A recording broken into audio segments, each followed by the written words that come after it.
अस्सलाम वालेकुम प्यारे दोस्तों। जैसा कि अभी हम हज़रत बिलाल रज़ी अल्लाह अन्हो की श्राइन से भी आए हैं, तो अब हम जा रहे हैं साबुल काफ, जिसको इंग्लिश में कहते हैं the cave of seven sleepers. तो उसकी तरफ अब हम बढ़ रहे हैं। यहाँ से तकरीबन आधे घंटे की ड्राइव थी। और अब इसके बारे में थोड़ी सी एक मैंने बस इंफॉर्मेशन देनी है। हर एक की अपनी राय होती है, लेकिन मैंने अब इस पर रिसर्च की है, तो वो यही पता चला कि ये एक कौम नहीं थी, तो सात लोग नहीं थे। ये और भी थे, जो टर्की में भी पाई जाती है ये गार, और रोम में भी थे, और इंग्लैंड में भी थे ये लोग। क्योंकि ये हज़रत ईसा को मानने वाले थे, तो इन पे जब प्रोसिक्यूशन होती थी तो ये छुप जाया करते थे। तो अगर ये सिर्फ एक सात लोग ही थे और एक उनका कुत्ता था, तो फिर टर्की में कौन सी कार है? तो बहरहाल मेरा तो यही मानना है कि ये सोए नहीं हुए थे, और ये वहाँ छुप जाया करते थे अपनी प्रोसिक्यूशन से बचने के लिए। क्योंकि उस वक्त जो रोम के जो सीजर थे, जो सरदार थे, जो किंग थे, वो इन पे जुल्म किया करते थे, और ये अल्लाह ताला का पैगाम पहुंचाते थे। तो इसलिए जब इन पे प्रोसिक्यूशन होती थी, ये छुप जाया करते थे। तो मेरा तो यही मानना है। बाकी मैं हर एक की राय का एहतराम करता हूँ। तो चलें पढ़ते हैं उसकी तरफ। हम पहुंच रहे हैं साबुल काफ। उनका जो खार था, उनकी जगह थी जहाँ पर वो छुपते थे, छुपे हुए थे 300 साल। तो उसकी तरफ हम अप्रोच कर रहे हैं। 1 मिनट की ड्राइव रह गई है। तो ये मैंने देखे जो भी हिस्टोरिकल चीज़ें हैं, ये सारी ऊपर ऊंची पहाड़ी पर करके ही है। तो ये रास्ता है, और बस 1 मिनट में मुझे पहुंच जाएंगे। रश वश नहीं है, मेरे तो बड़ा रश होता है उधर। ये आगे बाउंड्री नजर आ तो रही है। चलें देखते हैं जाके।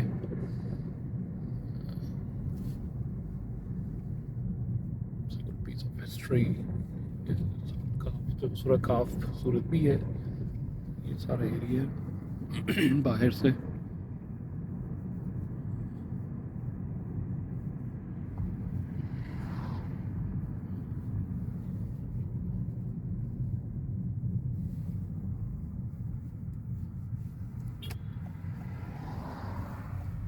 अब गाड़ी अंदर जा सकती है मेरे ख्याल से, जा तो सकती है। चलें अंदर ही ले जाते हैं।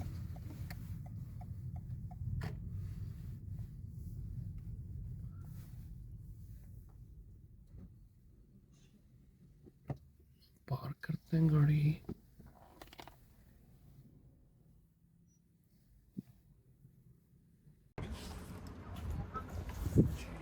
ये है मस्जिद। इसके अंदर है गार साबिल खाफ का मस्जिद।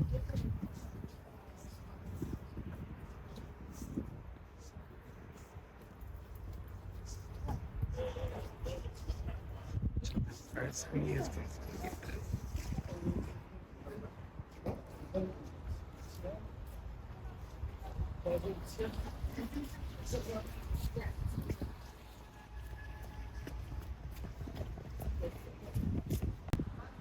इसकी मेन एंट्रेंस है। यहाँ पे भी कुछ है, यहाँ देखते हैं क्या है।